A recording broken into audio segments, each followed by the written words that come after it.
자연에서 물은 나무를 키우기도 하고 바닷물은 배를 띄우기도 하며 태양과 달, 별들이 아름답게 비춰지기도 합니다. 바닷물은 해외를 넘나들게 하기도 하며 해운 유통업도 가능하게 합니다.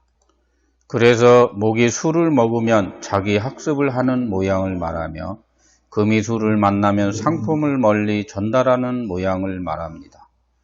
수는 해외 유통, 해운업 음식이며 태양으로 호수나 바다를 아름답게 비추면 관광호텔 레저 사업으로 많은 재물을 벌기도 합니다. 물이 없으면 멀리 여행을 가는 것이 좋습니다. 또는 해외를 동경하게 됩니다. 수가 없으면 수를 추구하며 살게 됩니다. 수가 없으면 많이 배운 사람이나 외국에 오래 있다가 온 사람을 존경하게 됩니다. 사주에 수가 없으면 수가 인연으로 옵니다. 수를 가진 띠나 수가 많은 사람이 배우자나 자식, 인맥으로 다가옵니다.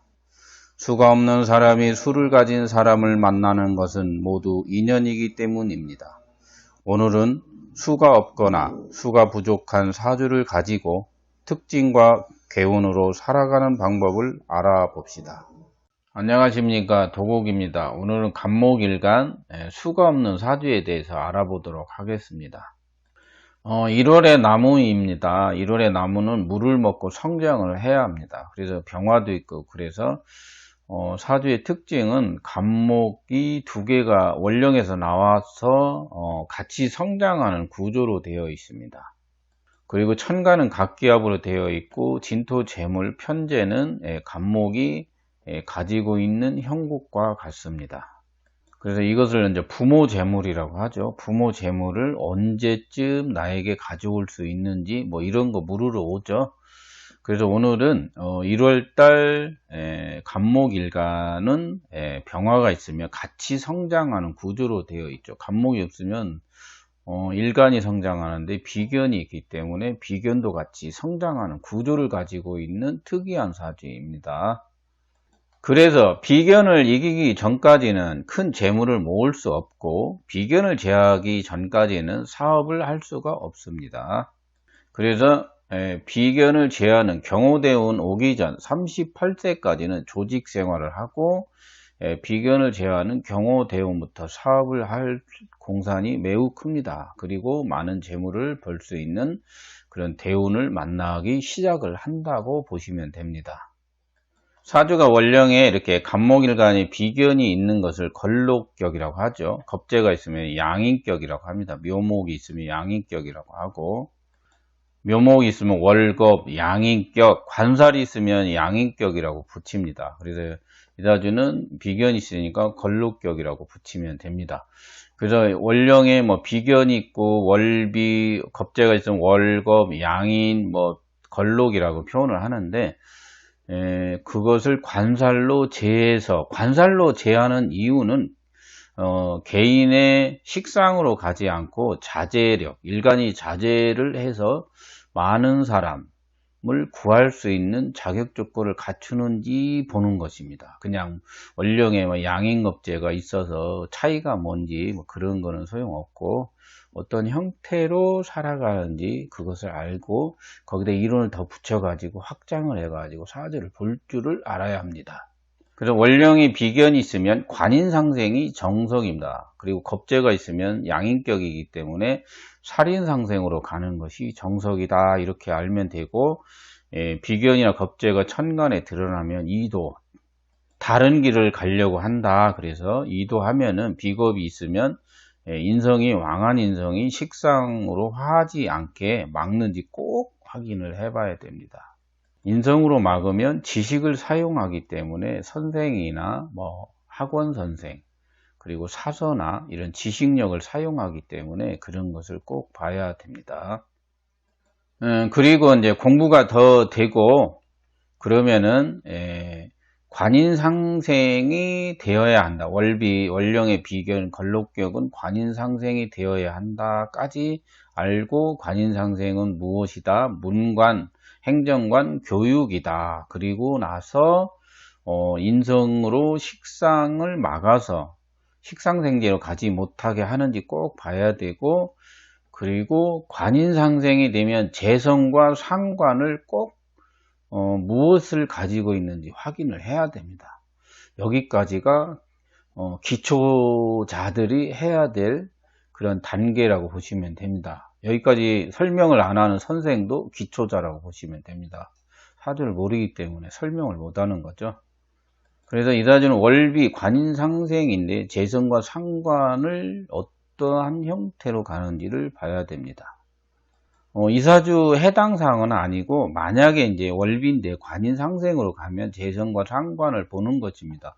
이 사주는 월 비견이 드러났기 때문에 이도한 사주입니다. 그래서 정석 관인상생은 아니고, 만약에 관인상생으로 가는 사주들은 재성과 상관을 봐야 된다라는 뜻입니다.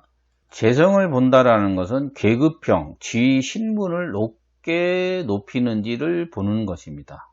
그리고 비겁이 있다고 무조건 쟁제에서 돈 나간다, 탈제한다, 망한다, 뺏긴다, 뭐 그런 얘기 하면 안 되고, 양인 걸록격이 관살이 없는 재성을 가지고 있는 사주를 쟁제형 사주라고 하지, 나머지 뭐 식신격, 재성, 막 관성, 인성격에다 대고 막 말을 하면 안 됩니다. 그렇게 말을 하는 것은 아직 사주를 모르기 때문에 그런 말을 하는 거죠. 창피한 줄을 모르고 그런 말을 할 우려가 있습니다. 만약에 상관이 있으면은 재능형이죠. 전문적인 능력을 가지고 있는 것이고, 재성이 있게 되면 지위나 신분을 갖게 됩니다. 그것을 꼭 확인을 해봐야 합니다. 지금부터는 대운을 보도록 하겠습니다. 경호대운. 가업을 계승하고 부부 동업이 가능하며 방송, 언론, 정치, 권력과는 멀리 해라.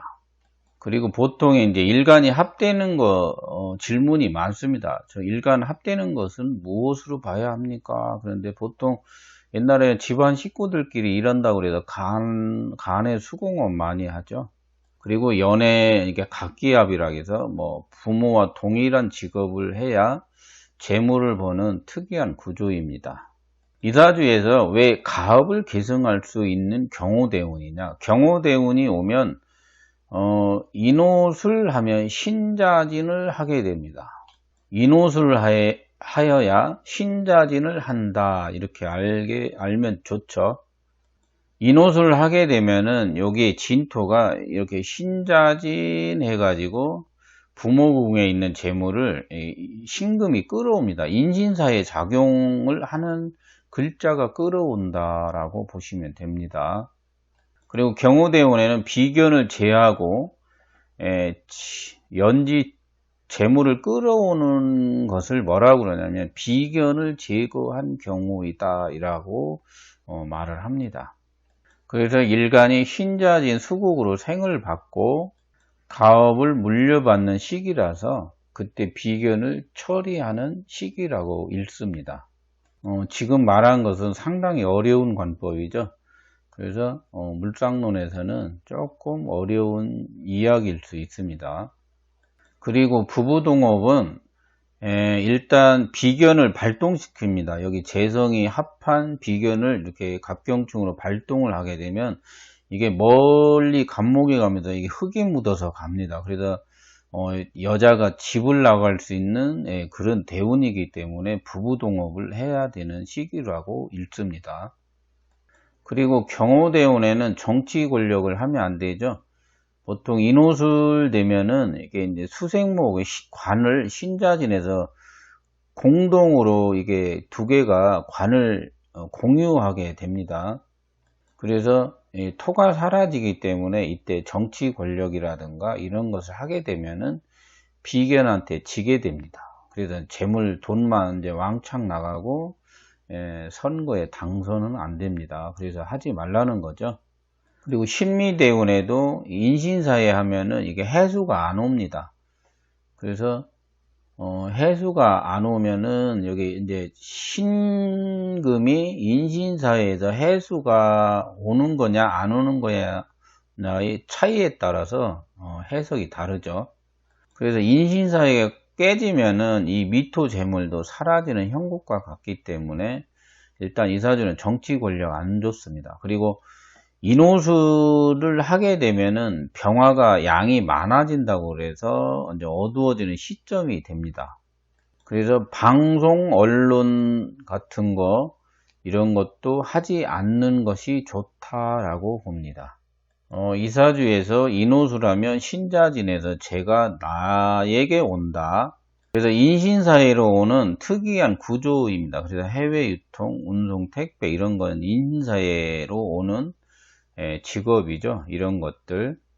그리고 수화, 임수를 사용할 수 있는 관광호텔, 레저, 신자진하니까 그런 구조로 이런 사업을 해야 큰 재물을 버는 사주입니다. 현재 그러한 사업을 하고 있고요. 그래서 경호대운에는 화가 많아지고 어두워지기 때문에 일단 화기가 사라지면은 불법적인 거, 법적인 거 이런 걸 조심을 해야 됩니다.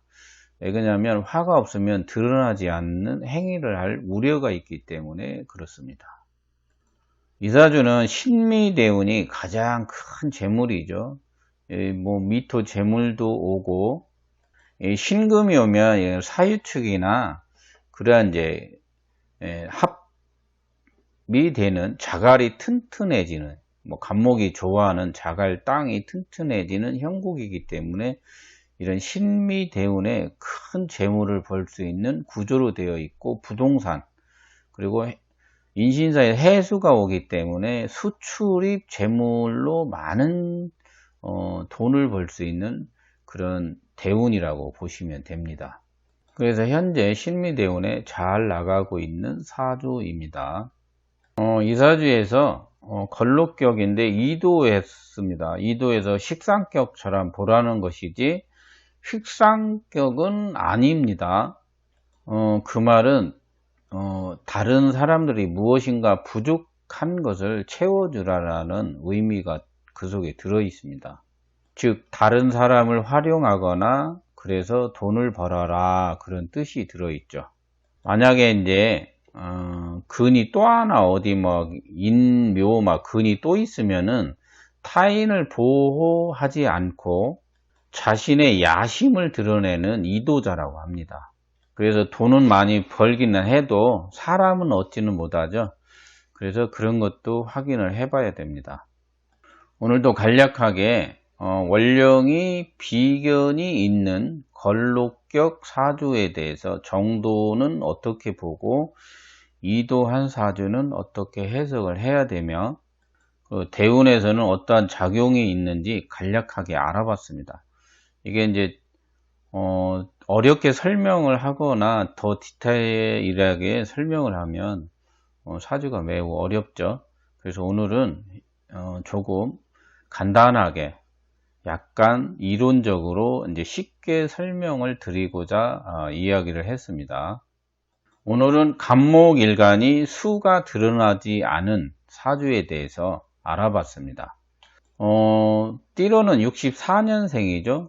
인연법으로 본다라면 62, 63, 뭐 이민 괴묘생이 인연이죠. 남자나 여자나 좋은 인연으로 살아가거나 만나면 좋죠.